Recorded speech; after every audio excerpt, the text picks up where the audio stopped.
The first season of Invincible mostly serves to set up the world and various plot points that will end up becoming important much later. In terms of characterization, much of the supporting cast take a backseat to the overarching narrative about the dynamic between father and son, but one character in particular does stand out, and that would be Robot. From the moment he's introduced, he's already one of the most unique and entertaining characters to watch. After Robot breaks the Mauler twins out of their incarceration, we get a fantastic prison escape scene that I just absolutely love. Everything about it is hype as shit, from the choice of Run the Fucking Jewels as the background music, to the elaborate chase scene, down to the way that one of the Mauler twins ends up betraying the other without giving it much of a thought. It displays how cruel and smug he is, and how he simply doesn't even have his own fucking back, valuing survival over everything else. However, what's more interesting about this is the fact that Robot is willing to let these dangerous criminals run loose for the sake of his own goals.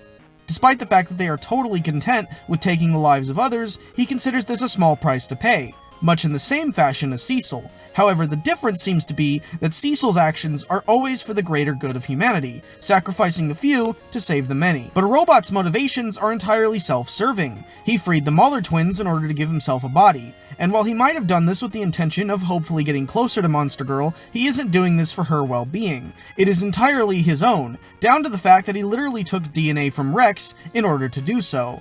It couldn't be more obvious that Robot isn't the emotionless machine people think he is, and Black Samson begins to take notice of this. After Monster Girl gets hurt in a deadly battle, it's easy to feel worried that she might die. So after she's admitted into the hospital, Robot goes to great lengths to help her, sending a model all the way to the Arctic to get a specific flower just for her, something he doesn't do for anyone else.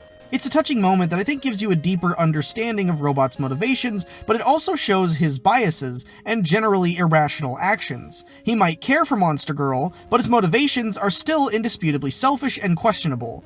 This lovable group of heroes stands out because their dynamic is so amusing. And after their battle against Machine Head's lackeys, where they all end up being lucky to make it out alive, they have a small party.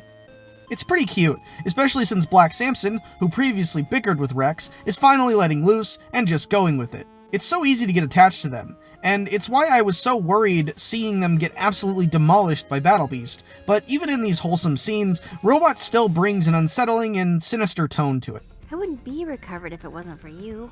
You saved my life. Of course. I would never let you die. Die. Die. Die. Die. Die. Die. Die. Die. Die. Die. Die. Die. Die.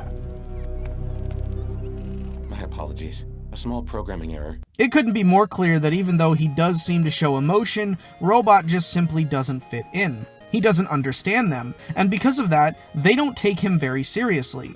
Most of the season, Monster Girl and Rex completely dismiss him in the few moments that he tries to be sentimental because they only see him as a machine. Nothing more, nothing less. But that's why the twist that Robot was never actually a robot at all was so damn effective. It's delivered with a layer of emotional sincerity, a touching moment in which the new Rudy has to watch as his old body withers away and dies. It's a tragic existential thought, having to watch your past self die, but he gave everything he could for this reality.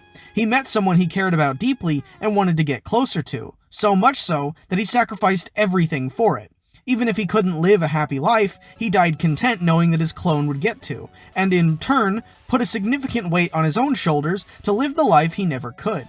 It's a complex and existential episode, especially since the new Rudy is now carrying both his first life in his second form and the second life of his former self, living on in his own memory. It's only after he gets what he wants that he decides to double-cross the Mauler twins and send them back to prison in what is easily one of the most cathartic fights in the entire series. This new Rudy is brilliant and quick-witted, smart and tactical, and even despite his short stature, is able to hold his own against the Mauler twins with ease. It's very easy to like him. His presentation is amazing, but it also sheds light into why he even did this in the first place. Monster Girl is a woman in her 20s who progressively gets younger every time she transforms, yet despite that, she can't bring herself to live a normal life, still resigning herself to aging backwards so she can save other people's lives. It emphasizes that nothing is achieved without sacrifice, something that Robot internalizes quite well. He relates to her feelings of being trapped in a body that's actively working against her, and he chose to replicate Rudy's DNA because of how attractive she found him.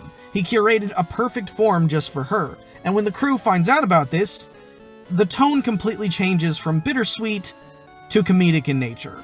When you see it from his perspective, it's displayed as touching and meaningful, but when you see it from an outsider's perspective, it's genuinely weird. Everything about what he did was selfish and impulsive, and many people were killed by the Mahler twins because of it.